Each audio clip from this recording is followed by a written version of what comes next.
The annual fall push to get your flu shots is a little different this year. Pediatricians urge flu vaccines for kids, and now it's encouraged that children ages 5 and up get another shot too at the same time. The new COVID-19 bivalent booster if they qualify. Just like influenza, every year you're going to get a COVID-19 booster unless something changes dramatically with this virus where people aren't hospitalized all the time.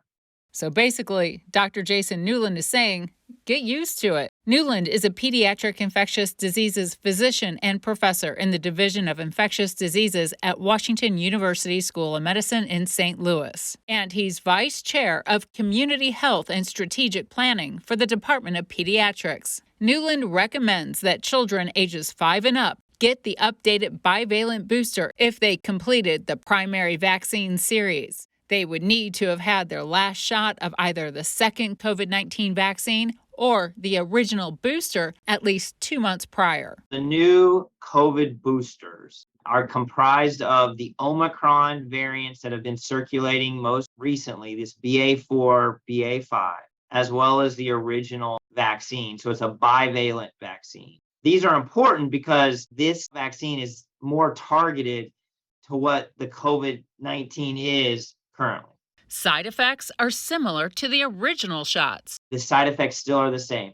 Sore arm, sometimes getting that fatigue, achy feeling within 24 hours that really usually is short-lived. Some people get fever. All of these are kind of these systemic symptoms that we've seen. Now that the message is out, it's up to the parents to get their kids vaccinated. If they choose to vaccinate, for some, it's a matter of finding the time and scheduling around potential downtime from those possible side effects. I think the side effects associated with COVID vaccine has really stopped some people because we live busy lives and our kids live busy lives. Our kids are always moving to the next accomplishment, moving to the next thing, because that's what we do, right? That's just what we do.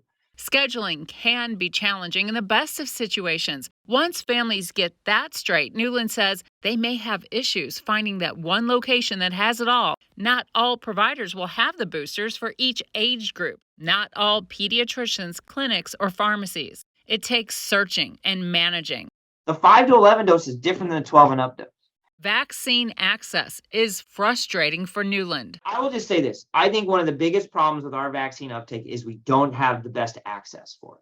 I think people want to be vaccinated. It is not easy. You don't even know if the practice has the vaccine to actually give them. Some of the practices don't have it. Some of them says you got to go to CVS or Walgreens, which, by the way, yes, I can fill out that form, but it's not simple, right? Like it is a lot of pages. So if you're a busy working person living day to day with a big family, it's not easy.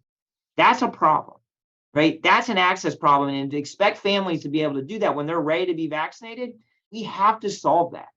And I think that's for all of them. I think that's for influenza vaccine, right? That's easier, but it needs to be right there and available when you've got everybody ready. Like it can't be, I come to the pediatric office or I come to the adult medicine office and I got the whole family there and I have to turn away the adults, or I have to turn away the kids. Hey, how do you do this? Newland knows firsthand through the community outreach group he manages, designed to reach people where they live. So we're out at a church in St. Louis City, and we're trying to bring vaccine. Well, we only have adult doses. And guess what? And I said this, I'm like, guys, we're going to have to get kid doses. This is driving me crazy. What doesn't happen? They didn't have school that day. They didn't have school. We had 3 kids walk in with their families, and they all asked, hey, can we get them vaccinated? Somebody's had to say no. We completely failed. The families went, are they going to be able to go get it? Who knows? Probably not, because they're trying to live day to day and make it work. To expect them to go to CVS or Walgreens or their pediatrician or whoever who might not even have it. It's a system problem. It's our healthcare system. It's our community-based problem that we have to come up and we have to be more nimble and willing to go meet our community where the community is, with everything that is required to give vaccine to a whole family. And that just doesn't happen. We have to change that.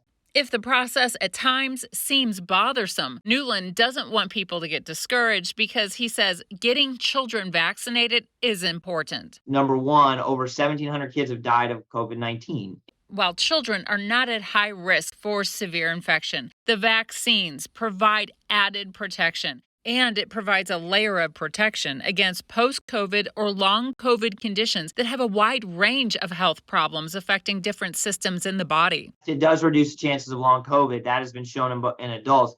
In children, we still have some data to understand it, but I will say that it is going to show the same. Newland says the COVID-19 vaccines and the updated bivalent booster shots for children also offer some protection for older adults. Especially if grandparents, you want to see them during the holidays. I think your best bet for your grandparents to keep them out of the hospital and have the best chance of that is make sure the grandparents are vaccinated, make sure everyone around them is vaccinated.